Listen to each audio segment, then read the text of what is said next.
بسم اللہ الرحمن الرحیم الحمدللہ رب العالمین والعاقبۃ للمتقین الصلاۃ والسلام علی سید الانبیاء والمرسلین وعلی آلہ واصحابہ واہل بیتہ وذریتہ اجمعین مولا صلی وسلم دائما ابدا علی حبیبک خیر الخلق کلہم۔ ناظرین کرام، آپ کا میزبان حافظ رشید محمود سیدائے رمضان میں ایک مرتبہ پھر آپ کو رمضان مبارک کی ان سہانی صبحوں کے اندر خوش آمدید کہتا ہے۔ امید ہے کہ آپ اپنے گھروں کے اندر رمضان مبارک کی برکتیں اور رحمتیں لوٹ رہے ہوں گے، اور ساتھ ساتھ اللہ کی عبادت، اللہ کی ریاضت وہ بھی کر رہے ہوں گے، اور ہمارا پروگرام جو سٹی 55 کے توسل سے آپ کی خدمت میں پیش کر رہے ہیں اس سے بھی آپ استفادہ کر رہے ہوں گے۔ اور میں دعا گو ہوں اللہ تبارک و تعالیٰ اس کی انتظامیہ کو، اس کے جتنے کارکن ہیں، اللہ تعالیٰ ان کو دن دگنی رات چگنی ترقی عطا فرمائے، اور ایک دین کا یہ سلسلہ، ایک پیغام یہ لوگوں تک پہنچا رہی ہیں، اللہ ان کی اس کاوش کو اپنی بارگاہ کے اندر قبول فرمائے۔ آج ایک اور بہت ہی اہم ٹاپک، ایک بہت ہی اہم مضمون جس کے ساتھ میں آپ کی خدمت میں حاضر ہوں، وہ ہے یتیم کے بارے میں۔ یتیم کس کو کہتے ہیں؟ یتیم کی کفالت کرنا، اس کی دیکھ بھال کرنا، اس کے مال کے بارے میں بے شمار ایسے مسائل ہیں کہ جن سے ہم واقف نہیں ہوتے، جن کے بارے میں ہمیں علم نہیں ہوتا۔ ان کے لیے وہ اب مسائل سے آگاہ کرنے کے لیے شریعت کا قرآن اور جو حدیث مبارکہ ہماری رہنمائی کرتی ہے وہ پیغام آگ تک پہنچانے کے لیے ہم حاضر ہیں، اور میرے ساتھ حضرت علامہ مولانا محمد شفیق احمد نقشبندی وہ تشریف فرما ہے، اور ہمارا گفتگو کا سلسلہ جو ہے یہ جاری رہے گا، اور ہم گفتگو کا آغاز کرتے ہیں اس بات سے کہ جس کے اور اسلام، ناظرین کرام، وہ دین متین ہے جس نے ہر ایک کے حقوق کی بات کی ہے، ہر ایک کے حقوق کی۔ صرف اللہ نے صرف عبادت کا ہی حکم نہیں دیا کہ صرف تم ساری زندگی نماز ہی پڑھتے رہو، ساری زندگی روزے ہی رکھتے رہو، حج اور زکوٰۃ حج کرتے رہو، بلکہ اسلام نے ہر چیز کے بارے میں، اس کے جو مقام اور مرتبہ ہے اس کے بارے میں ہمیں آگاہ فرمایا ہے، ہماری رہنمائی کی ہے کہ کس کو کتنا کسی کا مقام ہے، اس کے حقوق کیا ہے، اس کے فرائض کیا ہے۔ اسلام ہمیں اس کے بارے میں بھی آگاہ کر رہا ہے۔ اور آج کا جو ٹاپک میں نے آپ کے سامنے ذکر کیا ہے وہ ہے یتیم کے بارے میں۔ یتیم کسے کہتے ہیں، اور یتیم کی کفالت کرنے والے پر کیا انعامات ہوتے ہیں، اور جو یتیم کا مال کھاتا ہے اس کے بارے میں قرآن ہمیں کیا ہماری رہنمائی کر رہا ہے۔ یتیم کی دل جوئی کرنے والا، یتیم کے ساتھ محبت کرنے والا، یتیم کے ساتھ پیار کرنے والا، اس پر کتنی اللہ کی رحمتوں کا نزول ہو رہا ہے، انشاءاللہ اس کے بارے میں ہم گفتگو کریں گے۔ تو علامہ صاحب، میں بلا تشبیہ تمثیل اور تمہید کے آپ کی طرف آتا ہوں، کیونکہ اہم ٹاپک ہے، میری کوشش ہے کہ ہم زیادہ سے زیادہ اس کے بارے میں جو ہے بات کر سکیں، گفتگو کر سکیں، تاکہ جو ہمارے مسائل ہمارے معاشرے کے اندر لوگوں کو نہیں پتہ، تاکہ یہ ہمارا پیغام لوگوں تک پہنچ سکے۔ اگر کہیں غفلت ہو رہی ہے، سستی ہو رہی ہے، ہم سے کوئی زیادتی ہو رہی ہے، تو اللہ تعالیٰ قرآن اور حدیث کا جو ہمارے لیے پیغام ہے ہمیں سن کر اللہ تعالیٰ ہمیں اس سے راہ راست آنے کی توفیق عطا فرمائے۔ اور ہمارا یہ مقصود بھی یہی ہے کہ ہمارے اندر جو ایسی چیزیں موجود ہیں یا جن کے بارے میں ہمیں نہیں پتہ، یہ پیغام لوگوں تک پہنچ سکے، تاکہ ہمیں ان سے آگاہی بھی حاصل ہو، اور ہم وہ سن کر سمجھ کر اس کے مطابق ہم اپنی زندگیاں ڈھالنے کی کوشش کریں، تاکہ ہمیں جو رمضان المبارک کی مقدس گھڑیوں کا نور ہے وہ ہمیں حاصل ہو سکے۔ تو علامہ صاحب، قرآن مجید میں یتیم کے ذکر کے حوالے سے قرآن ہماری کیا رہنمائی کرتا ہے، اور وہ یتیم کے بارے میں کیا بیان کرتا ہے، اس کے بارے میں ہمیں آگاہ فرمائیں۔ بسم اللہ الرحمن الرحیم۔ الصلاۃ والسلام علیک یا سیدی یا رسول اللہ وعلی آلک واصحابک یا سیدی یا حبیب اللہ۔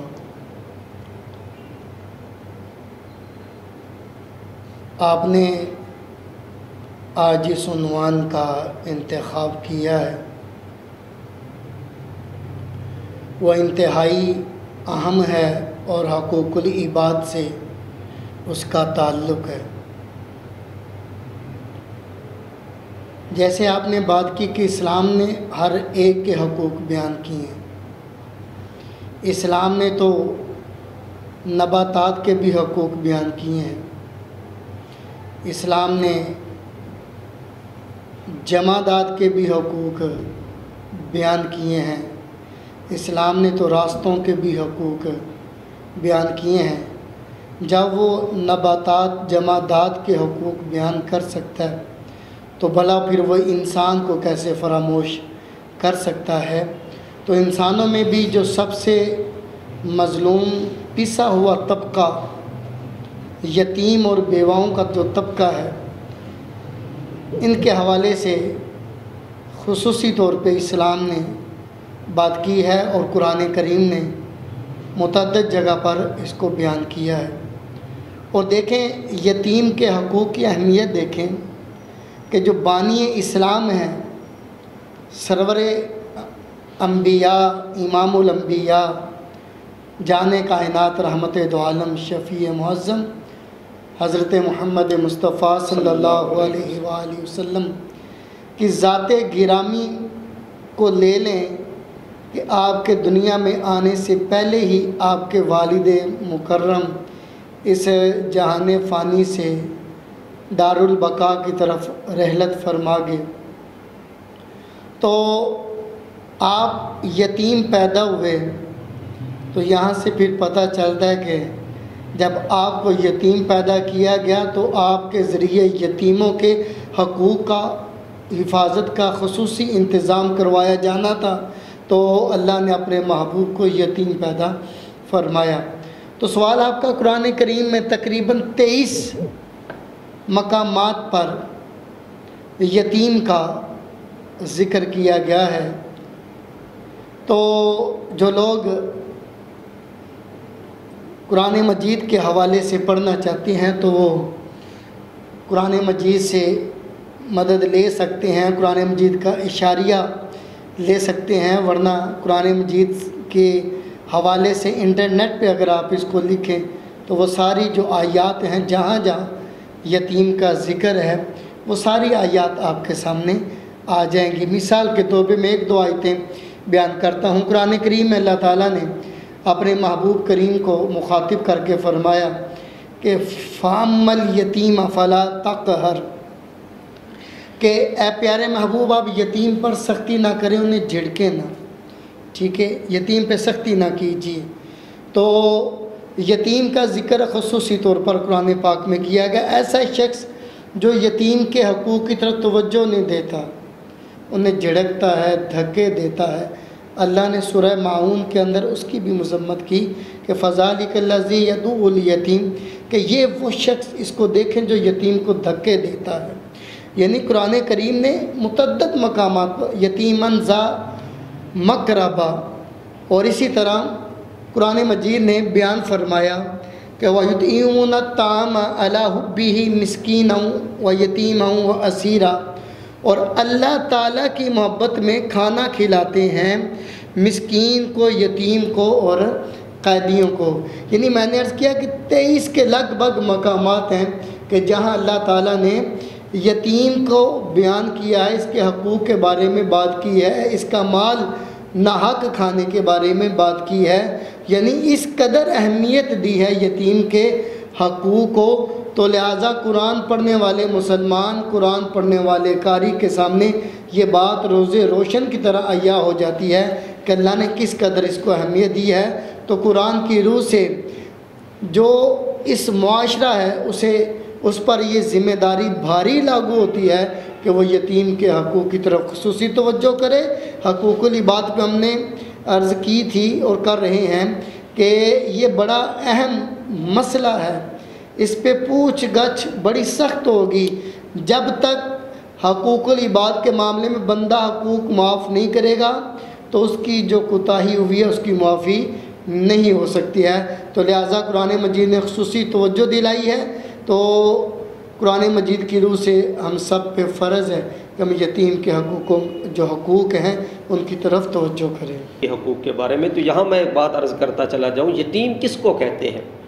یتیم اس کو کہتے ہیں کہ جس کا باپ جو ہے وہ فوت ہو جائے۔ اب یتیمی کی عمر کیا ہے وہ ہم وقفے کے بعد آپ کے سامنے ذکر کریں گے۔ تو یتیم جس کا باپ اس کے سر کے اٹھ گیا ہے۔ اور پھر حضرت صاحب نے جو بیان کیا کہ یتیم کی اگر قدر دیکھنی ہے، یتیم کا مقام دیکھنا ہے، مرتبہ دیکھنا ہے، تو مدینے کے تاجدار امام الانبیاء حضرت محمد مصطفیٰ صلی اللہ علیہ وآلہ وسلم جب اس دنیا کے اندر تشریف لائے ہیں تو وہ اس حالت میں تشریف لائے ہیں کہ باپ کا سایہ دنیا میں آنے سے پہلے ہی اٹھ چکا ہے۔ یہاں یہ بتا دیا گیا کہ جو خود یتیم بن کر آیا ہے وہ آگے یتیموں کے ساتھ کیسی محبت کرنے والا ہوگا، اور بتا دیا یتیم کا مقام اور مرتبہ کیا ہے، ان کا کے ساتھ شفقت کرنے والا اس کا مقام کیا ہے، اور جو ان کے لوگ ان کے مالوں پر جو ہے قبضے کر جاتے ہیں، ان کی جائیداد کھا جاتے ہیں، ان کے بارے میں قرآن کیا کہہ رہا ہے، ہم اس کے بارے میں تفصیلاً جو ہے وہ گفتگو کریں گے۔ تو یتیم جو ہے اس کی نیکبانی کرے، جہاں حقوق العباد کا ذکر ہے کہ حقوق العباد بندوں کے حقوق ہے، جس طرح ہر ایک کے حق دوسرے پر ہے، وہاں پر ان بچوں کے یتیم جن کے باپ کا سایہ ان کے سر سے اٹھ جاتا ہے، ان کے زیادہ ان کی نگہداشت کرنا، ان کی خدمت کرنا، ان کے ساتھ محبت کرنا، ان کے ساتھ پیار کرنا، اسلام اس کی طرف ہماری رہنمائی کرتا ہے کہ اپنے ان بچوں کے ساتھ جن کے سر پر سایہ نہیں ہے، تم گھر کے اندر موجود ہو، تمہاری اولاد کو تمہارا سایہ میسر ہے، لیکن ذرا تصور تو کرو کہ جن کے گھر سر پر ان کے باپ کا سایہ نہیں ہے، جن کے سر پر ان کی باپ کی شفقت نہیں ہے، جن کے سر پر ان کے باپ کی محبت نہیں ہے، ان بچوں کا کیا حالت ہوگا۔ یہ اس رمضان المبارک کی گھڑیاں یہ ہمیں اس طرف بھی دعوت دے رہی ہیں، جہاں ہم اپنے لیے اپنے بچوں کے لیے اچھے لباس خریدتے ہیں، جہاں بچوں کے لیے اپنے لیے ساری جیسے حاصل کرتے ہیں، وہاں ہمیں یہ بھی دیکھنا چاہیے کہ ہمارے پڑوس کے اندر، ہمارے رشتہ داروں کے اندر، ہمارے دوست احباب کے اندر کوئی ایسا تو نہیں ہے کہ جس کے جو یتیم ہیں ان کے کفالت کرنا، ان کے دیکھ بھال نہ کرنا، یہ بھی ہماری ڈیوٹی ہے۔ یہاں پر ناظرین کرام ایک مختصر سا وقفہ لیتے ہیں، اور وقفے کے بعد دوبارہ ہم آپ کی خدمت میں حاضر ہوتے ہیں۔ ہمارے ساتھ رہیے، گفتگو کا سلسلہ جو ہے جاری رہے گا۔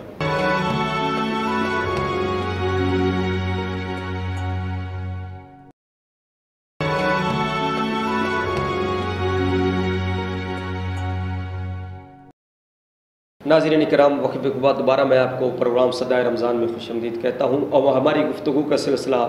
جاری ہے یتیم کے بارے میں۔ تو جیسے جو بیان کیا گیا کہ یتیم وہ ہوتا ہے کہ جس کا باپ فوت ہو جائے، لیکن اب کس عمر کے اندر باپ فوت ہو وہ یتیم کہلائے گا؟ کیا ایک بندہ جوان ہے، جوانی کی عمر کو پہنچ چکا ہے، یا بڑھاپے کے اندر؟ بعد اوقات کہیں ایسے لوگ بھی ہیں حضرت صاحب کہ جن کے باپ جو ہے بڑھاپے کی عمر میں بیٹا بھی پہنچ چکا ہوتا ہے، باپ کا وصال ہوتا ہے، تو کیا اس کو ہم یتیم کہیں گے؟ یا اس کے بارے میں ہماری شریعت ہماری کیا رہنمائی کرتی ہے کہ وہ کس کو ہم جو ہے یتیم شمار کریں گے؟ کیا یہ سلسلہ عمر کے آخری حصے تک جاری رہتا ہے، یا کہ مخصوص عمر ہے کہ جب باپ جو ہے اس کا سایہ سر سے اٹھ جائے تو ہم اس کو یتیم کہیں گے، کہ یا اس کی کوئی حد نہیں عمر کی؟ اس کے بارے میں آپ ناظرین کرام کو آگاہ فرمائیں۔ دیکھیں، جیسا کہ آپ نے وضاحت بھی کی کہ یتیم وہ ہے کہ جس کے سر سے اس کے والد کا سایہ اٹھ جائے، اور جانوروں میں یتیم وہ ہوتا ہے جس کی ماں مر جائے۔ تو حیوانات اور انسانوں میں یتیم کا یہ تصور ہم نے سماعت کر لیا کہ جس کا باپ نہ رہے، انسانوں میں وہ یتیم ہوتا ہے، حیوانات میں، جانوروں میں جس کی ماں مر جائے وہ یتیم ہوتا ہے۔ تو ہمارے فقہائے کرام نے یہ لکھا ہے کہ یتیم وہ بچہ ہوتا ہے، اور یتیمی کے احکامات اس پر اس وقت تک لاگو ہوتے ہیں جب تک وہ بالغ نہیں ہوتا۔ بالغ ہونے تک بچہ یتیم کہلائے گا، اور یتیم کے جو احکامات ہیں وہ اس پر لاگو ہوں گے۔ جب وہ بالغ ہو جائے گا پھر وہ یتیم بھی نہیں کہلائے گا، اور یتامہ کے جو احکامات ہیں تو ان کی لسٹ سے بھی وہ نکل جائے گا۔ تو گویا معلوم یہ ہوا کہ نابالغ جب تک ہے، بالغ نہیں ہوا تو وہ یتیم کہلائے گا۔ اس کے حقوق، اس کا خیال، اس کی نگہداشت، اس کا چین، اس کی خوشی، اس کی راحت، اس کے معاملات سب کی طرف توجہ کرنا حضرت انسان کی ذمہ داری ہے، رشتہ داروں کی ذمہ داری ہے، معاشرے کے ہر فرد کی ذمہ داری ہے کہ جب تک یہ پختہ عمر یعنی کو نہیں پہنچ جاتے، بالغ نہیں ہو جاتے، تب تک یہ یتیم ہیں، اور ان کے تمام حقوق کا خیال کرنا معاشرے کے افراد کی ذمہ داری ہے۔ اگر کوتاہی اور غفلت ہوئی تو معاشرے کے لوگ ذمہ دار ہیں، اس لیے کہ یتیم کے معاملات کو خود مالک نے بھی بڑی اہمیت دی ہے، بڑی توجہ انسان کی دلائی ہے۔ یہی تو وجہ ہے کہ قرآن میں کتنے مقامات پر اللہ نے اس کا جو حقوق ہیں ان کی طرف توجہ دلائی ہے۔ تو ناظرین، یہ مسئلہ آپ ذہن میں بٹھائیں کہ کس عمر تک بچہ یتیم کہلاتا ہے، کہ جب تک وہ بالغ نہیں ہو جاتا تب تک وہ یتیم ہوگا، جو ہی وہ بالغ ہو جائے گا پھر وہ یتیم اور یتیمی کے احکامات سے نکل جائے گا۔ تو ناظرین کرام، یہاں ایک اور بہت اہم بات جو ہے میرے ذہن کے اندر آ رہی ہے کہ جب باپ فوت ہو جاتا ہے حضرت صاحب، تو اب اس کے جو کفن کا اہتمام ہے، اس کے دفن کا اہتمام ہے، اس کی جو کل شریف ہے، 10واں ہے، 40واں ہے، ذری بات ہے، مہمان آ رہے ہیں، تو یہ جو ہمارے سارے پروسیس طے کر رہے ہیں، اس کے بارے میں بھی ہماری رہنمائی ضروری ہے۔ کیا اس کے یتیم کے مال سے اس کے جو ہے یہ سارے پروسیس طے کرنے ہیں، یا یتیم کے مال سے؟ نہیں، بلکہ اپنی طرف سے۔ تو یہاں تک کہ آتا ہے کہ ان کے مال سے، اگر اس کا باپ فوت ہو گیا ہے، بچے چھوٹے ہیں، یتیم ہیں، ابھی بالغ نہیں ہوئے، تو ہم ان کے مال سے ہم ان کے ختم بھی نہیں دلوا سکتے، حالانکہ نیکی کا کام ہے، اصالِ ثواب کے لیے کر رہے ہیں۔ ہاں، اگر آپ دلوانا چاہتے ہیں تو اگر تائے ہیں، چاچے ہیں، ماموں ہیں، اگر وہ دولت صرف کر رہے ہیں، لیکن اگر وہ یہ ارادہ کر کے بھی صرف کر رہے ہیں، یہاں تک کہ فقہاء نے لکھا ہے اگر یہ ارادہ کر کے صرف کر رہے ہیں کہ یہ جب بچہ بڑا ہو جائے گا ہم اس کے مال سے لے لیں گے، یہ بھی عمل درست نہیں ہے۔ دیکھیں حضرت صاحب، جس وقت انسان دنیا سے پردہ فرماتا ہے، جو اس نے پیچھے مال چھوڑا ہے وہ فوری وراثت میں منتقل ہو جاتا ہے۔ وہ جتنے اس کی آل اولاد ہے وہ اس کے وارث ہوتے ہیں، تو وہ ورثاء کا مال ان کی اجازت کے بغیر استعمال نہیں کیا جا سکتا۔ دوسرا حضرت صاحب، اس بات کو مد نظر رکھیں کہ اسلام میں جو اصل ہے وہ دعا ہے، میت کے لیے دعا ہے، مغفرت کی دعا ہے، وہ کسی بھی وقت، کسی بھی دن، کسی بھی ٹائم کی جا سکتی ہے۔ اگر ایک غریب خاندان گھر ہے تو یہ اتنا اہتمام کرنا بھی ضروری نہیں ہے جو دعوت کی شکل اختیار کر جائے، اتنی دیگیں پکانا، اتنا اہتمام کرنا کہ وہ پھر اس کے یتیم کے مال سے کرنا، تو یہ تو اور پھر معاملہ غلط ہو جاتا ہے۔ اگر کوئی صاحب وسعت، صاحب حیثیت رشتہ دار اپنی طرف سے آنے والے مہمانوں کے لیے کوئی اہتمام کر لیتے ہیں تو وہ ایک علیحدہ بات ہے، لیکن شریعت مجبور نہیں کرتی۔ اعلیٰ حضرت امام احمد رضا خان فاضل بریلوی، آپ نے اس پہ بڑی شد و مت کے ساتھ ان چیزوں کا رد کیا ہے کہ یہ جب یہ دعوتوں کی شکل اختیار کر جائیں تو پھر یہ معاملہ نہایت ہی اس کی مذمت اعلیٰ حضرت امام احمد رضا خان نے اس کی فرمائی ہے۔ یہ مسئلہ اصل میں یہ اور طرف پھر چلا جائے گا، تو جناب اس طرف خیال کرنا چاہیے کہ یتامہ کے ورثاء کا جو چھوٹے بچوں کا مال ہے وہ ان کو ان کاموں میں خرچ نہ کیا جائے۔ آپ نے بہت اچھی طرف توجہ دلائی ہے، معاشرے میں ہمارے لوگوں کے ساتھ توجہ کرنی چاہیے۔ شریعت اتنی سختی نہیں کرتی ہے، اتنی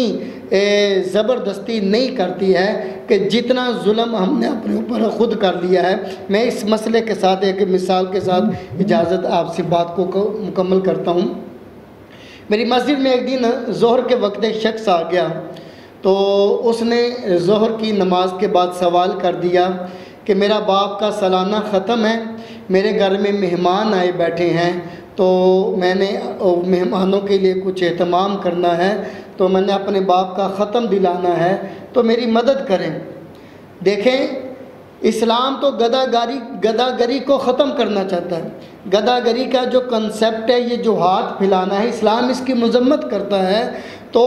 جائے کہ وہ شخص قرآن پڑھتا، نماز پڑھتا، ذکر و اذکار کر کے اپنے والد کو اس کا ثواب پہنچاتا، تو اس کے والد کو حقیقی خوشی ملتی، حقیقی اس کی روح کو خوشی ملتی، اس کی قبر ٹھنڈی ہوتی۔ لیکن زندگی میں ہم والدین کی خدمت کرتے نہیں، ان کے کھانے پینے کا خیال کرتے نہیں، مرنے کے بعد جناب اتنی دیگیں تو ان کو زندگی میں خوش کرو، زندگی میں خوش کرو، وہ دنیا سے جب جائیں تو تم سے خوش جائیں۔ تم نماز پڑھو، قرآن کی تلاوت کرو، ذکر و اذکار کرو، نیکی کا راستہ اختیار کرو، اللہ تعالیٰ خود بخود قبر میں تمہارے والدین کو اس کا اجر عطا فرما دے گا۔ تو یہ رسمیں ہمارے علماء نے لکھا ہے، یہ ہم نے رسمیں یہ بن چکی ہیں، رسموں کی شکل اختیار کر چکی ہیں حضرات۔ اصل میں دعائے مغفرت ہے، تو دعائے مغفرت کی طرف آنا چاہیے، اور اس ثواب اگر اللہ نے عطا کیا ہے تو مسکینوں کو اور فقراء کو کھانا کھلانے میں کوئی حرج نہیں ہے۔ اصل میں یہ جو ختم دلائے جاتے ہیں سال ثواب کی محفل میں، وہ حق بھی زیادہ فقراء مساکین کا ہوتا ہے، یتامہ کا ہوتا ہے، ان لوگوں کو شامل کیا جائے، ان کو ہم شامل نہیں کرتے، اور جو محلے کے جو صاحب ثروت لوگ ہوتے ہیں وہ بیٹھ کے کھا رہے ہوتے ہیں۔ بہرحال آپ نے کو توجہ اس طرف دلا دی ہے، ہم نے کچھ بات کر دی، حاضرین ناظرین اس کی اصلاح فرمائیے۔ تو ناظرین کرام، یہاں میرے ایک اور بات جو کیونکہ سال ثواب کی بات چلی ہے، جب ہم کل شریف کا یہ 10ویں کا جو کھانا بنانے لگتے ہیں تو نیت ہماری یہ ہونی چاہیے کہ ہم اپنے مرنے والے کے لیے یہ نفلی صدقہ کر رہے ہیں۔ تو نفلی صدقہ ناظرین کرام اس سے سارے لوگ کھا سکتے ہیں، لیکن جو اغنیاء ہیں ان کو اس کھانے سے بچنا چاہیے، اس کھانے سے بچنا چاہیے، اس سے زیادہ سے زیادہ غریبوں، مسکینوں، یتیموں کو کھانا کھلانا چاہیے، تاکہ جتنے پیٹ کے اندر لقمے جائیں گے غریب کھائیں گے، دعا دیں گے، اور اس دعا کے صدقے اللہ تعالیٰ مرنے والے کی بخشش فرمائے گا۔ تو حضرت صاحب ایک اور بڑا اہم سوال ہے کہ یتیم پر رحم کرنے کے بارے میں، اور ایک واقعہ بھی مجھے ذہن کے اندر آ رہا ہے کہ جب نبی کریم صلی اللہ علیہ وآلہ وسلم کی محفل سجی ہوئی تھی، ایک شخص حاضر ہوا اور عرض کرتا ہے یا رسول اللہ میرے لیے دعا کیجئے کہ میرا بچہ جو ہے وہ گم ہو گیا ہے، وہ مجھے مل رہا، میں بڑا بے چین ہوں۔ ابھی وہ بات کر ہی رہا تھا تو ایک صحابی کھڑے ہوئے اور کہا یا رسول، عرض کی یا رسول اللہ صلی اللہ علیہ وآلہ وسلم کہ اس کا بچہ فلاں جگہ پر بچوں کے ساتھ کھیل رہا ہے۔ اب وہ آدمی نے جب جیسے بات سنی، 2-3 دن کا بچہ بچھڑا ہوا ہو، ماں باپ کتنے بے قرار ہوتے ہیں، وہ جانتا ہے کہ جس کا بچہ بچھڑا ہوا ہو۔ اب وہ جلدی کر کے جانے لگا، میرے کریم آقا علیہ الصلوۃ والسلام نے واپس بلا لیا، اور بلا کر کیا ارشاد فرمایا کہ تو جا رہا ہے، بچہ تیرا وہاں پر کھیل رہا ہوگا، وہاں پر اس کو بیٹا کہہ کے نہیں پکارنا بلکہ اس کا نام لے کر پکارنا ہے۔ یا رسول اللہ وہ میرا بیٹا ہے، میں کیوں نہ اس کو نام لے کر اس کو بیٹا کیوں نہ کہہ کر پکاروں۔ میرے کریم آقا علیہ الصلوۃ والسلام نے کتنی دل جوئی فرمائی، اور کتنا خیال رکھا جا رہا ہے یتیم بچوں کا کہ جن کے سر پر ان کے باپ کا سایہ نہیں ہے۔ فرمایا وہاں بچے کھیل رہے ہوں گے، ہو سکتا ہے ان کھیلنے والے بچوں کے اندر کوئی یتیم بچہ بھی ہو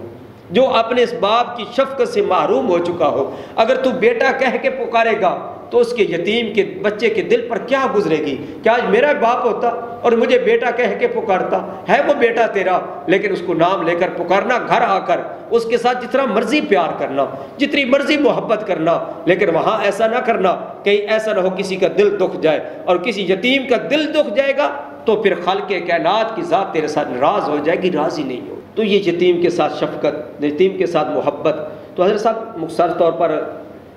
اس کے بارے میں بتائیں کہ حدیث شریف میں آقا علیہ الصلوۃ والسلام نے یتیم کی کفالت کرنے والے، یتیم کے ساتھ محبت کرنے والے کے بارے میں کیا ارشاد فرمایا؟ دیکھیں حضرت ابو ہریرہ رضی اللہ تعالیٰ عنہ روایت کرتے ہیں آقا کریم علیہ تحیات و ثنا کا فرمانے علی شان ہے کہ قسم اس کی جس نے مجھے حق کے ساتھ بیچا ہے، قیامت کے دن خدا اسے عذاب نہیں دے گا جو یتیم پر مہربانی کرتا ہے، سبحان اللہ، اور اس کے ساتھ اکرام کے ساتھ کلام کرتا ہے، عزت کے ساتھ اس کے ساتھ بات کرتا ہے، اس کی یتیمی اور کمزوری پر رحم کرنے والا ہو، اور جو مال خدا نے اسے بخشا ہو اس کی وجہ سے اپنے پڑوسی پر ظلم کرنے والا نہ ہو، تو فرمایا اللہ تعالیٰ ایسے بندے کو عذاب نہیں دے گا۔ جیسے آپ نے بات کی کہ اس صحابی کو نبی پاک نے فرمایا، احادیث میں یہ بھی مفہوم ملتا ہے کہ یہ ہدایات دی گئی ہیں کہ یتیم کے سامنے اپنے بچوں کے ساتھ پیار نہ کرو، اس لیے کہ بلکہ اپنے بچوں کے ہوتے ہوئے ان کو چھوڑ کے یتیم کو گود میں لے لو، اس کے سر پہ ہاتھ پھیرو، اس سے پیار کرو، تو تاکہ کہیں یتیم کا دل نہ دکھ جائے، اس کا دل بھر نہ آئے، کہیں اس کو باپ کا احساس کمی اور اس کی دوری محسوس نہ ہونے لگ جائے، بلکہ اپنے بچوں کو چھوڑ کر ان سے پیار کرو تاکہ ان کو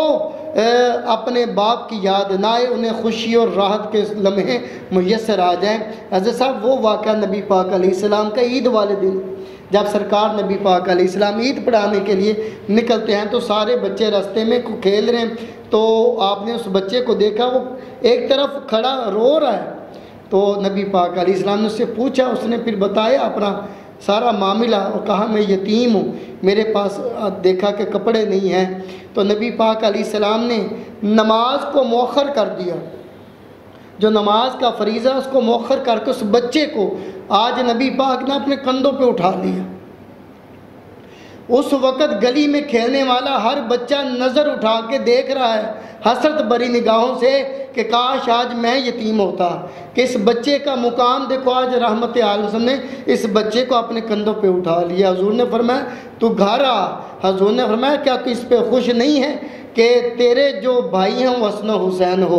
تیری بہن فاطمہ ہو اور تیرا باپ محمد مصطفیٰ ہو۔ اس بچے کو، کتنا یتیم بچے کو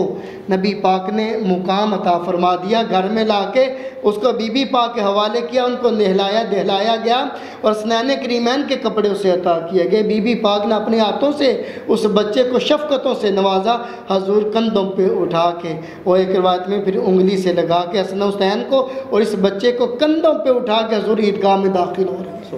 کس قدر شفقت نبی پاک علیہ السلام نے یتیم کو عطا فرمائی، شفقتوں سے نوازا ہے۔ یہ یتیم پر شفقت و رحم کرنے کے بارے میں نبی پاک علیہ السلام نے فرمایا جو شخص مسلمانوں کے کسی یتیم کی پرورش کرے اور اس کے کھانے پینے کا انتظام کرے تو فرمایا ضرور بھی ضرور وہ جنت میں داخل ہوگا، مگر یہ کہ اس نے کوئی ایسا گناہ نہ کیا ہو کہ جو قابل مغفرت نہ ہو، کوئی بڑا ایسا گناہ نہ کر دیا ہو۔ فرمایا تم مسلمانوں کے یتیم کی پرورش کرو، اللہ تمہیں ضرور بھی ضرور جنت میں داخل فرمائے۔ تو ناظرین کرام، یتیم کی پرورش، اور ایک حدیث کا مفہوم یہ بھی آتا ہے کہ آقا علیہ الصلوۃ والسلام نے فرمایا کہ جو یتیم کی پرورش کرنے والا ہے اگر باقی وہ گناہوں سے بچا ہوا ہے تو کل قیامت اس طرح آپ نے صحابہ کے سامنے مثال بیان فرمائی، انگلیاں اکٹھی کر کے فرمایا جس طرح یہ دو انگلیاں آپس میں جڑی ہوئی ہے، وہ یتیم کی پرورش کرنے والا کل قیامت کے دن میرے ساتھ اس طرح جنت میں کھڑا ہوگا۔ یہ تھوڑا مقام نہیں ہے، یہ بڑا مرتبہ ہے، جہاں یہ مشکل امر ہے وہاں پر اجر بھی اتنا عطا کر دیا گیا ہے۔ ناظرین کرام، یہاں پر ایک مختصر سا وقفہ لیتے ہیں اور وقفے کے بعد دوبارہ آپ کی خدمت میں حاضر ہوتے ہیں۔ ہماری گفتگو کا سلسلہ جو ہے وہ جاری رہے گا۔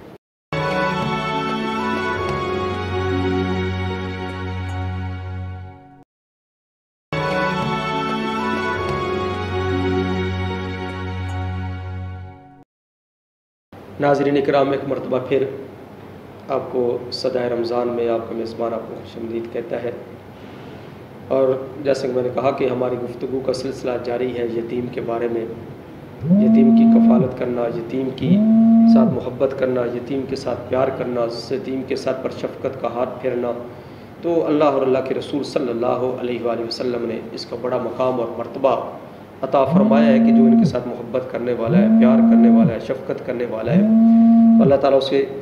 کیا مقام اور مرتبہ عطا فرمائے گا۔ تو ناظرین کرام، اب ہمارے دل جو ہے ان کے اندر سختی آ گئی ہے، وہ نرمی، وہ شفقت، وہ پیار، وہ محبت ہمارے دلوں سے کم ہوتا چلا جا رہا ہے کہ ہمارے اندر وہ چاہت جو اب تھوڑا سا پیچھے چلے جائے۔ میں تو اکثر کہا کرتا ہوں کہ جو وہ بوڑھے لوگ تھے، علم کم تھا لیکن ان کے دل کے اندر محبت تھی، ان کے دل کے اندر خلوص تھا، ان کے دل کے اندر پیار تھا، ان کے دل کے اندر تڑپ تھی۔ وہ کسی کو دکھ پہنچا تھا تو وہ تڑپ جاتے تھے۔ کسی کی محلے کے اندر، بستی کے اندر کسی کی بیٹی کی شادی ہوتی تھی تو حضرت صاحب وہ بزرگ وہ کہتے تھے یہ ہماری بیٹی کی شادی ہے۔ جس کی بیٹی کی شادی ہوتی تھی اس کو فکر ہی نہیں ہوتی تھی کہ میرے مہمان آ رہے ہیں، ان کا کیا خیال کرنا ہے، ان کے کھانے کا، ان کے پینے کا، ان کے بیٹھنے کا، ان کے سونے کا، ان کے آرام کرنے کا، یہ کبھی ان گھر والوں کو فکر ہی نہیں ہوتی تھی۔ محلے کے لوگ جو ہے، جو خصوصاً بزرگ لوگ ہوتے تھے، وہ اس کا خیال رکھتے تھے۔ آج ہم معاشرے کے اندر دیکھتے ہیں کہ یہ چیزیں بہت کم ہوتی چلی جا رہی ہیں۔ یہ اس کی کیا وجوہات ہیں؟ یہ دل کی جو سختی ہے اس جدید دور کے اندر، جب میڈیا کا دور ہے، ٹیکنالوجی کے دور ہے، اور علم کی رسائی ہر بندے کی پہنچ میں ہے، ہر بندہ اب جس کو دیکھے وہ سرچ کر رہا ہے، وہ دیکھ رہا ہے، لیکن اس کے باوجود بھی کہ علم زیادہ ہو گیا ہے لیکن دل ہمارے سخت ہوتے چلے جا رہے ہیں، اس کی وجہ کیا اور یہ سختی کو دور کیسے کیا جا سکتا ہے؟ بالکل آپ نے بیجا فرمایا کہ یہ آج ٹیکنالوجی کا دور ہے، دنیا گلوبل ولیج کی شکل اختیار کر چکی ہے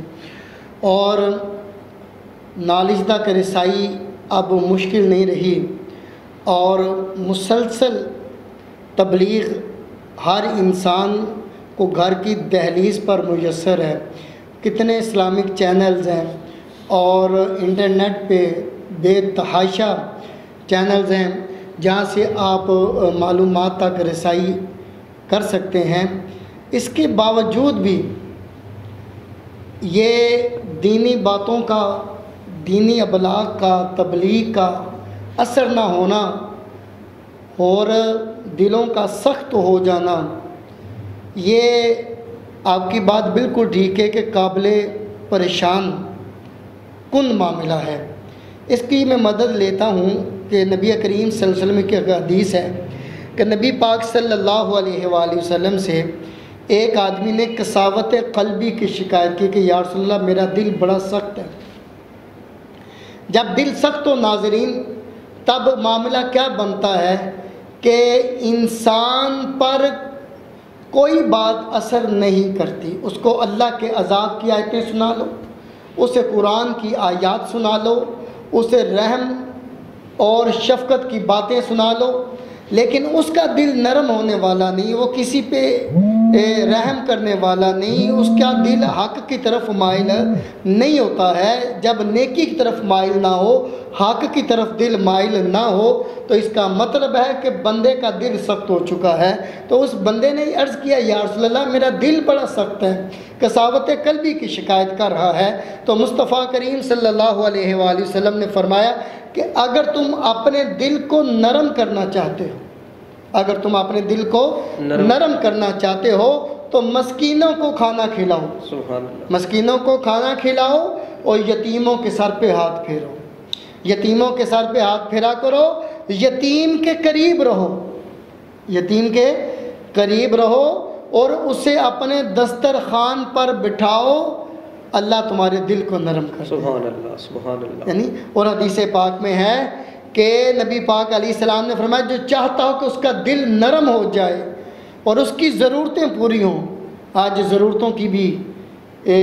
پوری کرنے کے لیے ساری افراتفری ہے، باغ دوڑ ہے کہ ہماری ضرورتیں پوری ہو جائیں، تو نبی پاک علیہ السلام نے کتنا آسان نسخہ دیا کہ جو بندہ یہ چاہتا ہو کہ میرا دل نرم ہو جائے، میری ضرورتیں پوری ہو جائیں تو وہ یتیموں پر رحم کرے،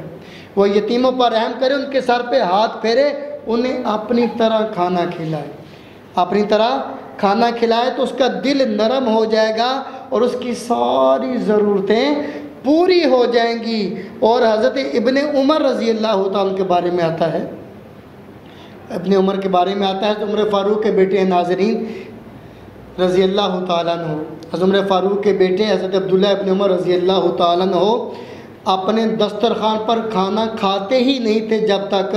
اس دسترخوان پر کسی یتیم کو ساتھ نہیں بٹھا لیتے تھے، اس لیے کہ اس میں حکمت یہ ہے کہ اپنے ساتھ شامل کرنے پر، کفالت کرنے پر ثواب تو ہے ہی ہے، لیکن حدیث پاک کا مفہوم ہے کہ ایسا دسترخوان جس پہ یتیم بیٹھا ہو وہ شیطان کے اثرات سے محفوظ ہو جاتا ہے، وہ شیطان کی پہنچ سے دور ہو جاتا ہے، وہ دسترخوان بڑا بابرکت ہو جاتا ہے کہ جہاں یتیم بیٹھا ہو۔ اور نبی پاک علیہ السلام نے فرمایا وہ گھروں میں سب سے اچھا گھر ہے کہ جس گھر میں یتیم ہو اور اس کے ساتھ اچھا سلوک ہوتا ہو، وہ گھروں میں سب سے برا گھر ہے کہ جس گھر میں یتیم رہتا ہو لیکن اس کے ساتھ سلوک اچھا نہ ہوتا ہو۔ تو گویا آج اس میڈیا کے دور میں جب علوم تک رسائی ہر انسان کی ہے، دل پھر بھی سخت ہیں، اس کا مطلب ہے ہم سے کہیں نہ کہیں بہت بڑی غلطی ہوئی ہے، بہت بڑی بھول ہوئی ہے، بہت بڑی چوک ہوئی ہے۔ اس میں یہ یتیموں کے حقوق کو بھی دیکھیں، کہیں یتیموں کے ساتھ ہم نے کوئی زیادتی نہ کر دی ہو۔ آج جس دور میں جس معاشرے میں گزر رہے ہیں جناب، لگتا ہے کہیں نہ کہیں یتامہ کے جو حقوق ہیں ہم نے اس سے غفلت برسی ہے، اور غفلت برتنے کی بنا پر آج معاملہ یہ ہو گیا ہے کہ دل سخت ہو گئے ہیں۔ حقوق العباد کی طرف آئیں، ان کو ادا کریں، خصوصاً یتیموں کے اور بیواؤں کے حقوق کی طرف اگر ہم ادا کر لیں گے اللہ دلوں کی سختی دور فرما دے گا۔ تو ناظرین کرام، آج ہم دیکھیں کہ ہمارے دسترخوان پر، آج ہماری محافل کے اندر، شادی بیاہ کے موقع پر، خوشی کے موقع پر، کیا ہم اپنی محافل کے اندر اپنی خوشی کے موقع پر کسی کو، یتیم کو بھی دعوت دے رہے ہیں یا نہیں دے رہے؟ کسی یتیم کے گھر میں اس خوشی کے موقع پر اچھا کھانا بنا کر بھیج رہے یا نہیں بھیج رہے؟ کیا ہمارے دسترخوان میں ہمارے ساتھ کوئی غریب یتیم بیٹھ کر کھانا کھا رہا ہے یا نہیں کھا رہا؟ لیکن جب ہم نظر دوڑاتے ہیں تو ہماری زندگیاں گزر چکی ہیں، ایسا محسوس ہوتا ہے کہ ہم نے تو دسترخوان پہ کسی غریب کو، یتیم کو بٹھائی نہیں۔ ویسے صاحب یہاں وہ میرے ذہن میں آ گئی کہ نبی پاک نے فرمایا شر الطعام طعام الولیمہ، کہ سب سے برا کھانا ولیمے کا کھانا۔ کیوں؟ ایسا ولیمے کا کھانا، برا کھانا جس میں کسی غریب کو دعوت نہ دی گئی ہو۔ تو گویا کسی غریب کو بلا لینا، مسکین کو بلا لینا، یتیم کو بلا لینا، جس طرح عزت کے ساتھ تمہاری بارات کے تمہارے مہمان کھانا کھا رہے ہیں، اس طرح کسی یتیم کو، غریب کو، مسکین کو اپنے ولیمے میں دعوت دے لو، اپنی خوشی کے لمحات میں ان کو اپنے دسترخوان پہ بٹھا لو، اللہ دنیا آخرت کی برکتیں عطا فرما دیتا ہے۔ تو ناظرین کرام، ایک اور بڑی خوبصورت دیہاتوں کے اندر میں نے بات دیکھی تھی بچپن کے اندر، کہ جب بھی ہمارا کوئی ایسا خوشی کا موقع ہوتا تھا یا کوئی اور ایسے موقع ہوتا تھا، تو جب کھانا تقسیم کرنا شروع کرنے سے پہلے کیا کرتے تھے، وہ اس کھانے سے جو بنا ہوا ہے اس سے علیحدہ کھانا نکالتے تھے، روٹی ہے، سالن ہے، جو بھی چیزیں ہیں، اب اس پر کیا کرتے تھے، دعا مانگتے تھے۔ اب یہاں پہ دیکھا جاتا تھا اگر کوئی سید گھرانہ نزدیک ہے تو وہ کھانا اس سید زادے کے گھر میں بھیجا کرتے تھے، اور اس تھوڑے سے کھانے کے اندر اللہ اتنی برکتیں عطا فرماتا تھا کہ کئی لوگ آ کر کھا کر چلے جاتے تھے، کھانا پھر بھی بچا رہتا تھا۔ اب میرے ذہن کے اندر وہ باتیں آ رہی ہیں کہ وہ جو بزرگ تھے وہ جو عمل کرتے تھے، اس کی وجہ یہ ہے کہ وہ اپنی طرف سے نہیں کرتے تھے، وہ سارے مدینے کے تاجدار بظاہر وہ ان پڑھ تھے، بظاہر ان کے پاس یہ علم نالج نہیں تھا جو ہم نے جدید نالج پڑھ لیا، ہم نے سمجھ لیا کہ ہم نے سائنس پڑھ لی، ہم بہت پڑھ گئے، ہم نے ٹیکنالوجی کے علم حاصل کر لیا، ہم بہت پڑھ گئے۔ لیکن میں ناظرین اکرام، میں تو اکثر کہا کرتا ہوں، ہم پڑھ کر جو ہے وہ جاہل ہوتے چلے جا رہے ہیں۔ وہ لوگ تھے یہ عمل کرتے تھے، اللہ تبارک و تعالیٰ گھر اس کھانے کے اندر برکت عطا فرماتے تھا، برکت آ جاتی تھی، اور وہ کتنے لوگ کھا، اور وہاں مانگنے والے آ رہے ہوتے تھے، ہر کوئی آ رہا ہوتا تھا اور اس کو کھانا دیا جا رہا ہوتا تھا۔ آج کوئی ہمارے پاس مانگنے آ جائے، ہم دینے کے لیے تیار نہیں ہے، اور پھر بھی ہمارے کھانے اتنے خرچ کرنے کے باوجود وہ کھانے کم ہو رہے ہیں۔ اس کی وجہ یہ ہے کہ ہم نے یہ طریقہ کار جو ہے وہ چھوڑ دیا ہے، ہم نے اور طریقے سے۔ اور یہاں ناظرین کرام کی اور میں بات عرض کرتا چلا جاؤں، آج ہم کہتے ہیں کہ ہمارے پاس علم ہے، میں کہتا ہوں کہ اس علم سے وہ لوگ بہتر تھے کہ جو علم نہیں تھا وہ نمازیں پوری پڑھتے تھے۔ آج علم آیا، میں علم کو برا نہیں کہہ رہا، لیکن جو پڑھ کر ہم زندگی گزار رہے ہیں، علم اچھا ہے، علم رہنمائی کرنے والا ہے، علم نور ہے، علم ہدایت ہے، لیکن اس علم کا کیا فائدہ جو ہمیں علم اللہ کی راہ سے دور لے کر جا رہا ہو؟ کہ وہ لوگ عشاء کی 17 رکعتیں پڑھتے تھے رمضان کے علاوہ کے اندر، آج ہم نے 17 کو کم کر کے ہم نے 9 تک لے کر آ گئے، ہم نے سنت غیر مقدہ چھوڑ دی، ہم نے نوافل چھوڑ دیے۔ جمعے کا دن آتا ہے، وہ لوگ جمعے سے پہلے آ جاتے تھے، 10 بجے 11 بجے مساجد کے اندر آ کر اللہ کا ذکر کرتے تھے، نوافل ادا کرتے تھے، درود پاک پڑھتے تھے۔ آج ہم نے کیا کیا؟ علم ہمارے پاس آیا، حضرت صاحب ہم نے پہلی سنتے بھی چھوڑ دی، ہم نے آخر والی ساری نماز بھی چھوڑ دی، ہم نے خطبہ سننا بھی چھوڑ دیا، ہم صرف 2 رکعتیں پڑھتے ہیں۔ کیا یہ علم ہمیں فائدہ دے رہا ہے یا نقصان پہنچا رہا ہے؟ تو ناظرین کرام، یہاں پر ایک میں مختصر سا وقفہ لیتا ہوں، اور وقفے کے بعد دوبارہ ہم آپ کی خدمت میں حاضر ہوتے ہیں، کیونکہ گفتگو کا سلسلہ جاری ہے، تو وہاں جہاں پر ایک مختصر سا وقفہ لیتے ہیں۔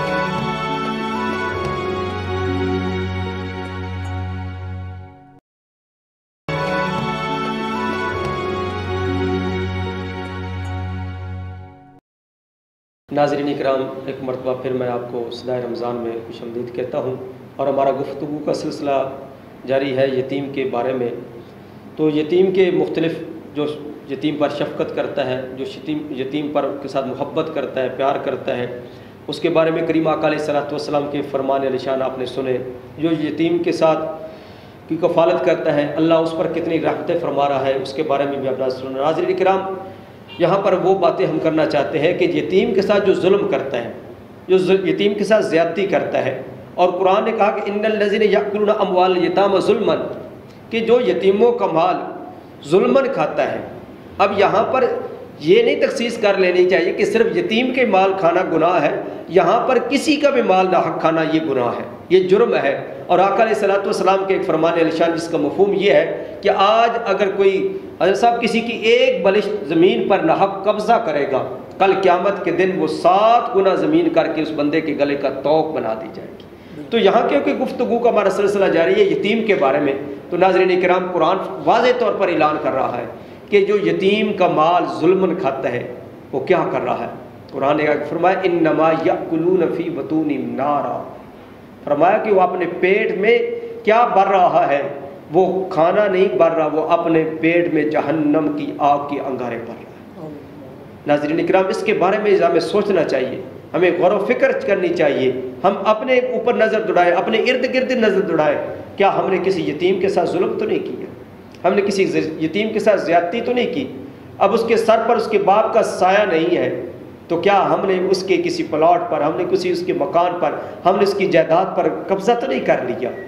کہ اس کا کوئی پرسان حال نہیں ہے، اس کا کوئی دیکھنے والا نہیں ہے، اس کی کوئی حفاظت کرنے والا نہیں ہے؟ تو ہمارے لیے آسانی بن گئی کہ ہم اس کے کیا کر لیں، یہ دنیا کا مال ہے، یہ دنیا کا مال و دولت، یہ چند دن کی عیاشی دنیا میں ہوگی، لیکن فرمایا کل قیامت کے دن اس بندے کے جس نے یتیم کا مال کھایا ہے، جس نے یتیم کے ساتھ زیادتی کی ہے، اس کے پیٹ میں جہنم کی آگ کے انگارے ہوں گے۔ ذرا تصور کیجئے، بس یصلون سعیرا، سخت سزا دی جا رہی ہوگی۔ تو ذرا یہ بھی تصور کرے، غور و فکر کرے اس کے اندر، کیا ہم یہ کر تو نہیں رہے؟ اگر نہیں کیا ہے تو رب کی بارگاہ پہ معافی مانگے، اور جس یتیم کے ساتھ یہ ظلم کیا ہے، زیادتی کی ہے، اس کی زمین پر قبضہ کیا ہے، اس کو وہ یہ واپس کر کے اس سے معافی طلب کرے تاکہ کل قیامت کے دن اس جہنم کی آگ سے بچ سکے۔ حضرت صاحب آج معاشرے کے اندر یہ عام چل رہا ہے کہ جب ہم کسی کو کمزور دیکھتے ہیں، وہ پہلے ہی پسا ہوا ہے، تو ہم کیا کرتے ہیں کہ زمین پلاٹ دیکھے، مکان دیکھا، اس کے بارے میں کس کا کوئی پرسان حال نہیں ہے، تو جو طاقتور لوگ ہیں اس پر کیا کر لیتے ہیں، قبضہ کر لیتے ہیں، اور پھر اس کو آگے مہنگے داموں بیچ دیتے ہیں۔ اگر کوئی مانگنے آ بھی جائے تو آگے لاکھوں اس سے کمائے ہیں تو اس کو چند ٹکے دے کر اس کو جو ہے وہ خوش کر دیتا ہے، کیوں؟ اب اس کے کوئی پوچھنے والا نہیں ہے، اس کا کوئی اس کے ساتھ دینے والا نہیں ہے۔ تو ناظرین کرام، یہ دنیا کی لذت 4 دن کی لذت ہے، متاع الدنیا قلیل۔ قرآن فرما رہا ہے کہ یہ دنیا کے سارا مال یہ بالکل تھوڑا ہے، قلیل فرمایا رب ذوالجلال نے۔ وہ آخرت کی زندگی، اس کے بارے میں بھی بندے مومن کو سوچنا چاہیے کہ میں نے کل قیامت کے دن اپنے رب کی بارگاہ میں جواب دیے ہونا ہے، ایک ایک لمحے، ایک ایک گھڑی کے بارے میں رب کی بارگاہ میں جواب دیے ہونا ہے، اور یہ بھی پوچھا جائے گا تو نے یہ مال کہاں سے کمایا، اور پھر اس مال کو کہاں پر خرچ کیا، یہ سارا کا سارا پوچھا جائے گا۔ صرف دولت اکٹھی کرنا کا مال نہیں ہے، جب دولت ہم کمانے نکلے ہیں تو رب کی بارگاہ سے یہ دعا مانگنی چاہیے کہ اللہ تعالیٰ رزق حلال فراخ عطا فرمائے۔ حلال رزق ہوگا تو فرمایا جو رزق حلال کمانے والا ہے، القاسب حبیب اللہ، جو محنت کرنے والا ہے رزق حلال کمانے کے لیے، وہ کیا ہے؟ اللہ کا دوست ہے۔ اور رزق جو حلال کماتا ہے، یہ انشاءاللہ اس کے اوپر ہم علیحدہ کسی پروگرام کے اندر گفتگو کریں گے۔ آج کا ہمارا جو ٹاپک ہے وہ یتیم کے بارے میں ہے۔ تو حضرت صاحب، یہ تو قرآن نے بتا دیا کہ جو یتیم کے ساتھ ظلم کرتا ہے، زیادتی کرتا ہے، اس کا مال کھاتا ہے، وہ جہنم کی آگ کے انگارے اپنے پیٹ میں بھر رہا ہے۔ لیکن یہ بھی دیکھا گیا ہے کہ لوگ جو ہے یتیموں کو اور طرح بھی مختلف طرح سے جو ہے تکلیف دیتے ہیں۔ اس طرح جو ہمارے معاشرے کے اندر بیوہ عورتیں ہیں، ان کے ساتھ بھی کوئی اچھا سلوک نہیں کیا جاتا۔ تو اس کے بارے میں ناظرین کرام کو تھوڑا سا آگاہ فرمائے کہ جو یتیم کو تکلیف دیتا ہے اس کے بارے میں کیا حکم ہے، جو ان بیواؤں کے ساتھ زیادتی کرتا ہے، ظلم کرتا ہے، اس کے بارے میں ہماری شریعت ہماری کیا حرام۔ عزت جانداروں میں کسی کو بھی تکلیف دینے پہ راضی نہیں ہوتا، اور پھر بات انسانوں کی ہو اور انسانوں میں یتیم کی بات ہو تو رب العالمین نے تو قرآن پاک میں کئی جگہ پر یتیم کے حقوق کی بات کی ہے۔ سیدنا حضرت عمر فاروق رضی اللہ تعالیٰ عنہ نبی پاک علیہ السلام سے اس بات کو نقل کرتے ہیں کہ نبی پاک علیہ السلام نے فرمایا کہ جب کوئی یتیم کو مارتا ہے اور یتیم روتا ہے تو اس کے رونے کی بنا پہ اللہ کا عرش ہل جاتا ہے۔ تو اللہ تعالیٰ فرشتوں سے پوچھتا ہے اے فرشتوں کس نے اس کو رلایا ہے جس کے باپ کو میں نے زمین کے نیچے دفن کر دیا ہے، سلا دیا ہے، میری وجہ سے اس کا باپ زیر زمین آرام فرما ہے، جبکہ اللہ تعالیٰ جانتا بھی ہے۔ فرشتے مالک کی بارگاہ میں عرض کرتے مولا ہمیں معلوم نہیں ہے۔ تو اللہ تعالیٰ فرشتوں سے فرماتا ہے میرے فرشتوں گواہ ہو جاؤ، جو بندہ مجھے راضی کرنے کی خاطر اس یتیم کو خوش کرے گا میں کل قیامت والے دن اسے خوش کر دوں گا۔ اور اس کے ساتھ آپ نے یہ سوال کیا کہ جو بیوہ ہے، اسی یتیم کی جو ماں ہے، اس کا بھی کوئی حق ہے، معاشرے میں اس بیوہ کے بھی کوئی حقوق ہیں، اس کے بھی معاملات ہیں، اس کے حقوق بھی معاشرے کے افراد پر لاگو ہوتے ہیں کہ اس کے حقوق کی طرف توجہ فرمائیں۔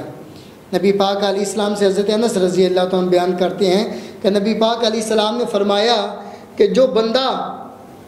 مسکینوں بیواؤں کی خدمت کرتا ہے وہ اللہ کے راستے میں جہاد کرنے والے کی طرح ہے۔ دوسری روایت میں ہے کہ وہ دن کو روزہ رکھنے والے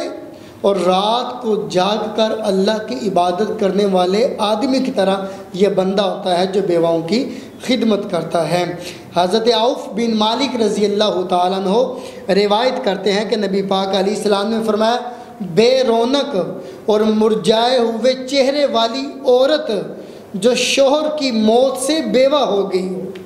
اولاد کی پرورش کرنے کی وجہ سے بیٹھی رہے، یعنی شادی نہ کرے کہ میں اپنے بچوں کی دیکھ بھال کروں گی، خود ان کی پرورش کروں گی، اور وہ شادی نہ کرے، فرمایا وہ جنت میں مرتبے میں میرے قریب اس طرح ہوگی جس طرح یہ 2 انگلیاں ہوتی ہیں۔ صرف اپنے بچوں کی خاطر اپنی خواہشات کی قربانی دے دیتی ہے، شادی نہیں کرتی، ان کی اعلیٰ تعلیم و تربیت پرورش کی خاطر وہ گھر بیٹھ رہتی ہے، اپنی خواہشات کی قربانی دے دیتی ہے، اس کا مقام حضور نے فرمایا اس کا مرتبہ میرے اتنا قریب ہوگا جس طرح یہ 2 انگلیاں ہیں۔ اور ایک حدیث میں تو سرکار نبی پاک علیہ السلام نے تو اس طرح فرمایا کہ مجمع الزوائد کتاب علامہ حیثمی علیہ رحمہ نے اس کو نقل کیا کہ مصطفیٰ کریم علیہ السلام نے فرمایا سب سے پہلے جنت کا دروازہ میں کھولوں گا، سب سے پہلے جنت کا دروازہ میں کھولوں گا، ہاں مگر مجھ سے پہلے ایک عورت پہل کر لے گی، ایک عورت مجھ سے بھی پہلے آگے چلی جائے گی دروازہ کھولنے کے لیے، میں اس سے پوچھوں گا تو کون ہے، کہ جو مجھ سے بھی پہل کر رہی ہے تو وہ عورت جواب دے گی میں اپنے یتیم بچوں کی پرورش کے لیے بیٹھی رہی، یعنی میں نے شادی نہ کی، میں نے اپنی خواہشات کی قربانی اپنے بچوں کی خاطر دے دی۔ تو گویا اس عورت کا مقام دیکھنے حضور خود بیان کر رہے ہیں کہ جنت کا دروازہ پہلے میں نے کھولنا ہے، لیکن ایسی عورت مجھ سے بھی پہلے جنت کا دروازہ کھولنے کے لیے دروازے پر موجود ہوگی۔ تو ایسی معاشرے کے یہ جو پسے ہوئے طبقات ہیں، بیوہ عورتیں ہیں، ان کی عزت آبرو کو بچانے کے لیے ہمیں خود ان کے جو حقوق ہیں ان کی طرف ان کی نگہداشت کرنی چاہیے، بڑھنا چاہیے کہ انہیں در در نہ پھرنا پڑے، انہیں لوگوں کے دروازوں پہ نہ جانا پڑے، جگہ جگہ جا کے سوال نہ کرنا پڑے، جھولی نہ پھیلانی پڑے۔ بعض جگہ تو ان کی عزت و آبرو کا بھی معاملہ بن جاتا ہے۔ صاحب ثروت صاحب حیثیت جو لوگ ہیں انہیں بیواؤں یتیموں کے حقوق کی طرف خصوصی توجہ کرنی چاہیے، ان کی وجہ سے اللہ راضی ہوتا ہے، اور حقوق نہ ادا کرنے کی وجہ سے اللہ ان کی وجہ سے معاشرے کے افراد سے ناراض ہوتا ہے۔ اللہ ہمیں ان کی طرف توجہ کرنے کی ہمارے لوگوں کو توفیق عطا فرمائے۔ تو ناظرین کرام، آج جو ہمارا گفتگو کا سلسلہ تھا وہ یتیم کے بارے میں تھا۔ آپ نے سنا کہ یتیم کے ساتھ جو شفقت کرتا ہے، پیار کرتا ہے، محبت کرتا ہے، اس پر اللہ کی رحمتوں کا کس طرح نزول ہوتا ہے، اور جو ان کے ساتھ زیادتی کرتا ہے، ظلم کرتا ہے، اللہ تعالیٰ کتنا ناراضگی کا اظہار فرماتا ہے۔ تو یہ رمضان المبارک کی مقدس گھڑیاں ہیں، صاحب ثروت لوگ اپنے مالوں کی زکوٰۃ نکال رہے ہیں، صدقات دے رہے ہیں۔ تو اس ماہ مقدس کے اندر جہاں ہم دوسرے محلوں اور بستیوں میں جا کر ہم اپنا مال جو ہے وہ لوگوں کو دیتے ہیں، تو سب سے پہلے اپنے رشتہ داروں کے اندر دیکھیں کوئی ایسا ہے یتیم ہمارے رشتہ داروں کے اندر، ہمارے پڑوس کے اندر، ہمارے محلے کے اندر، تو سب سے پہلے ان کی خدمت کریں، کیونکہ رشتہ داروں کے ساتھ ایسا معاملہ کرنا اللہ تعالیٰ ہمیں دگنا اجر عطا فرمائے گا۔ اس کا کس وجہ کیا ہے کہ پہلے صلہ رحمی کی وجہ سے فرمایا کہ تم صلہ رحمی ان کے ساتھ کرو گے، ایک صلہ رحمی کرنے کا اجر ملے گا، دوسرا ان کے ساتھ شفقت اور محبت کرنے کا اجر ملے گا۔ اگر ہم کسی دور کے بندے کو دیتے ہیں تو ہم ایک صرف اجر ملے گا کہ ہم نے اس کی خیال رکھا، ہم نے اس کی ضرورت کو پورا کیا۔ تو سب سے پہلے ہم دیکھیں ہمارے رشتہ داروں کے اندر، ہمارے پڑوس کے اندر، ہمارے محلہ کے اندر، ہماری بستی کے اندر کوئی ایسے لوگ تو نہیں ہیں۔ اگر ایسے لوگ ہمارے محلہ کے اندر، ہماری بستی کے اندر، ہمارے رشتہ داروں میں رہ گئے اور ہم نے جا کر دوسرے شہر کے اندر شہرت کے لیے، مشہوری کے لیے ہم نے اپنی دولت جو ہے وہ صرف کی، تو کل قیامت کے دن ناظرین کرام یاد رکھنا، کل قیامت کے دن ہم سے پوچھا جائے گا۔ قرآن کہہ رہا ہے کہ کل قیامت کے دن ان کے بارے میں پوچھا جائے گا۔ وَإِذَا خَزَلْ قرآن کہتا ہے وَبِالْوَالِدِ إِحْسَانًا وَذِي الْقُرْبَىٰ وَالْيَتَامَىٰ وَالْمَسَاكِينِ، کہ کن کے ساتھ کیا کرو، قریبی رشتہ داروں کے ساتھ، یتیموں کے ساتھ، مسکینوں کے ساتھ کیا کرو، حسن سلوک سے پیش آؤ۔ اگر آج ہم نے اپنے رشتہ داروں کو چھوڑ دیا، اپنے پڑوسیوں کو چھوڑ دیا، اپنے محلے داروں کو چھوڑ دیا، اپنی بستی کے لوگوں کو چھوڑ کر کسی اور علاقے کے اندر یہ کرتے رہے، تو کل قیامت کے دن ان لوگوں کے جو حقوق ہم نے نہیں ادا کیے، ان کے بارے میں کل قیامت کے دن ہم سے پوچھ گچھ ہوگی۔ لہٰذا یہ موقع ہے، یہ گھڑیاں ہیں رمضان المبارک کی مقدس گھڑیاں، ان گھڑیوں سے ہم فائدہ اٹھائیں۔ اور سب سے پہلے جب ہم اپنی زکوٰۃ، اپنے صدقات دینے لگے تو اپنے رشتہ داروں کے اندر دیکھیں، اپنے پڑوس کے اندر دیکھیں، اپنے محلہ کے لوگوں کو دیکھیں، اپنی بستی کے لوگوں کو دیکھیں، اور کوشش کریں یہ کہ ہم یہ مال جو دے رہے ہیں ان کے گھروں تک پہنچا کر آئیں۔ یہ نہ ہو کہ ہم ان کی عزتوں کو پامال کر رہے ہوں، کہ ہم نے رونق لگائی ہو، پتہ چلے کہ یہاں پر لوگ لینے کے لیے آ رہے ہیں۔ اس سے بہتر وہ کام ہے کہ ہم جتنا دے سکتے ہیں، تھوڑا دے سکتے ہیں، تھوڑا زیادہ دے سکتے ہیں زیادہ، تو کوشش کریں رات کی تاریکی کے اندر جب کوئی بھی نہ دیکھ رہا ہو، دوست ناظرین کرام، جب دنیا کا کوئی بندہ نہ دیکھ رہا ہو، میرا مالک تو دیکھ رہا ہے، میرا خالق تو دیکھ رہا ہے، میرا پروردگار عالم تو دیکھ رہا ہے۔ ان کے گھروں تک یہ راشن پہنچا کر آؤ، ان کے گھروں کے اندر چولہا جلے گا، عید کے موقع پر ان کے لیے لباس لے کر دے، ان کا بچہ یتیم بچہ لباس پہنے گا، اس کے منہ سے دعا نکلے گی، اور یتیم کے منہ سے جو دعا نکلتی ہے وہ عرش سے جا کر ٹکراتی ہے۔ اللہ تعالیٰ ان کی دعاؤں کو اپنی بارگاہ کے اندر قبول فرماتا ہے۔ آخر میں دعا ہے اللہ تبارک و تعالیٰ رمضان مبارک کی مقدس گھڑیوں کا صدقہ ناظرین کرام، سامعین کرام، سب پر اللہ اپنی رحمتوں کا نزول فرمائے۔ اللہ میرے ملک پاکستان کی حفاظت فرمائے، اللہ میرے ملک کے اندر رہنے والے لوگوں کی حفاظت فرما۔ یا اللہ جو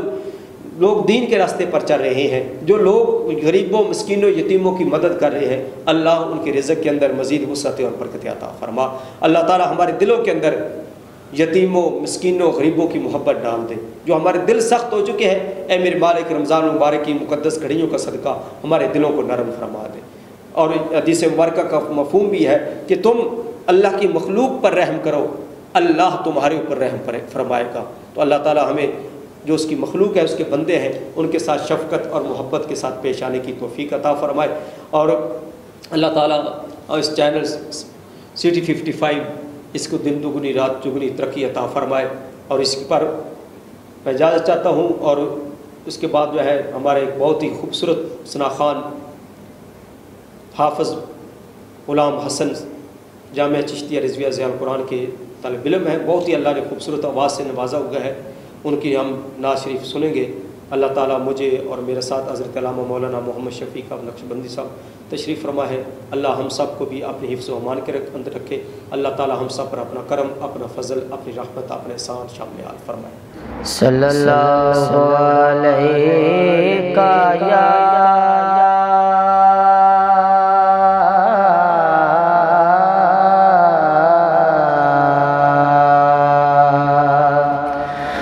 رسول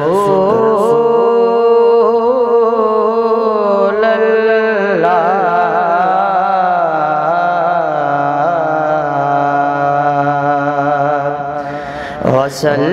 وسلم علیکہ یا حبیب اللہ۔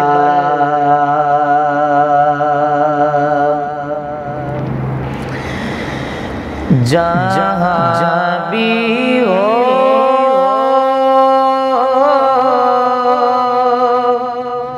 وہیں سے دو صدا سرکار سنتے ہیں، جہاں بھی ہو وہیں سے دو صدا سرکار سنتے ہیں، پسِ دیوار سنتے ہیں، سرے آئینہ سنتے ہیں، پسِ دیوار سنتے ہیں۔ میں صدقے جاؤں ان کی رحمت للعالمین پہ،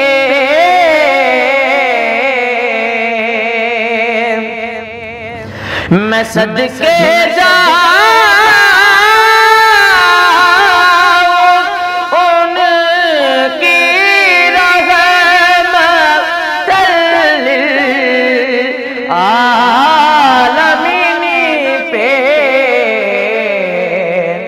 کیونکہ پکارو چاہے جتنی بار وہ ہر بار سنتے ہیں، پکارو چاہے جتنی بار، پکارو چاہے جتنی بار، وہ ہر بار سنتے ہیں۔ میرا ہر سانس ان کی آغٹوں کے ساتھ چلتا ہے، میرا ہر سانس